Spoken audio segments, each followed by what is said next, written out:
এই কাল বেলাটা আমার 6 মিনিট দেয়নি, মাত্র 25 সেকেন্ডের হেডলাইন বানিয়েছে।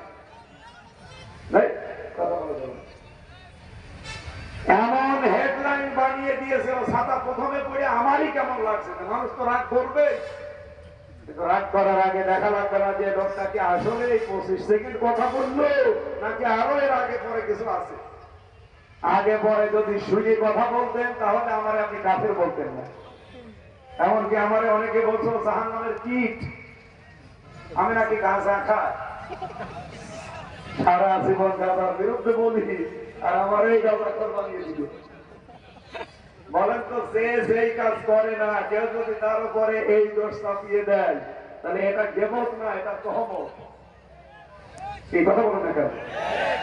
আর তহমত যারা করে তাদের প্রথম শাস্তি হচ্ছে, যেহেতু ওই দোষ ওই লোকটা করে না, আপনি জোর করে একটা জিনিস চাপিয়ে দিয়েছেন, আপনাকে আল্লাহ ওই দোষ দুনিয়ায় করাবে। সুতরাং সেই পীর আমাকে গাঁজাখোর, মদখোর, আরো বাকিটা বললাম না, এগুলো যারা বলেছেন, আমি তো জীবনে মদ খাইনি, গাঁজা খাইনি, আল্লাহর কসম এই তহমত দেওয়ার কারণে আপনি যদি আমার কাছে মাফ না চান, আমার শব্দে মিস্টেক হলে আমি আল্লাহর কাছে মাফ চেয়েছি। আমি আল্লাহর কাছে তো মাফ চেয়েছি, জাতির কাছেও বলেছি বিভিন্ন মাহফিলে, আমার সিরিপপটান হয়ে যেতে পারে। আমাকে আশা করছে আল্লাহ মাফ করে দেবে, কিন্তু এই যে মিথ্যা তহমত লাগিয়ে আপনি কি করলেন? আপনি এখন যতদিন মদ না খাবেন, গাঁজা না খাবেন, জাহান্নামে না যাবেন, ততদিন আপনার নিস্তার নেই।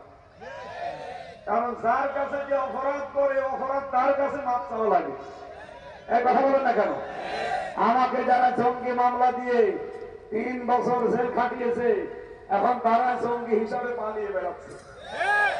আমার মামলার আয়ু থেকে শুরু করে আপনাদের হাসিনা পর্যন্ত সবাই জড়িত ছিল, সবাই এখন জঙ্গি। হাসিনা বড় জঙ্গি না? এক কথা বলেন না কেন? আমার মামলার আয়ুর বাড়ি এই পাশের জেলা ফরিদপুরের পরে কি মাদারীপুর।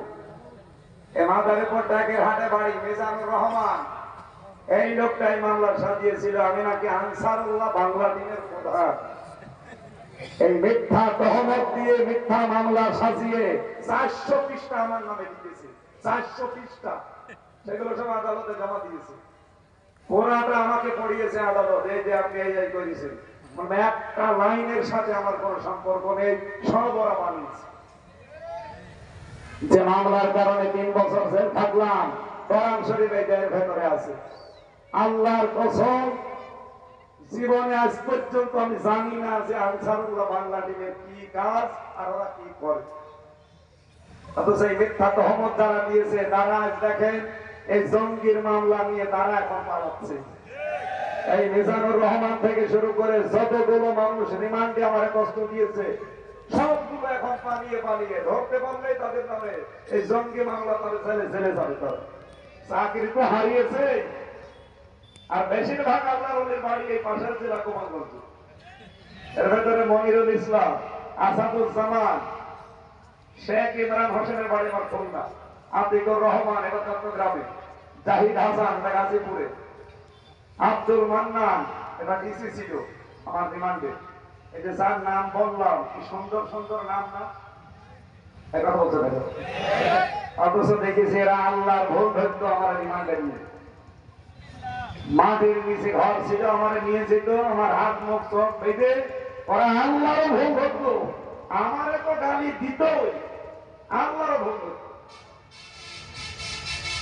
আজ কোথায় আপনারা? আমি তো 14 মাস হয়ে গেল আমি খুঁজতেছি, আল্লাহর ওলিদের আর খুঁজে পাওয়া যায় না। জঙ্গি মামলা দিয়ে আপনারা আমার এই জীবনটা নষ্ট করলেন, এখন আপনাদের জীবন আল্লাহ নষ্ট করবে। কারণ যেই কাজ যে লোকটা করে না, তার উপরে ওই দোষ চাপিয়ে দিলে তাকে আল্লাহ নিজে প্রতিশোধ নেয়। এই 15 বছরে বহু আলেমকে জঙ্গি বানিয়েছে, মিথ্যা মামলা দিয়ে জেলখানায় আটক করে রেখেছে। যারা যারা জড়িত ছিলেন প্রত্যেককে আল্লাহ দুনিয়া আখিরাতে শাস্তি দেবেই, আপনি যাই মনে করেন। এরপরে সেই দিন আমার মনে হয় এটা কুড়িগ্রামে রাশিদপুর থানা, কথা বলছেন মুরব্বী,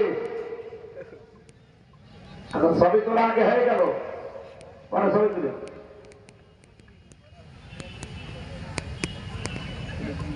ভাই কয়দিন একটা কথা বলতে বলতে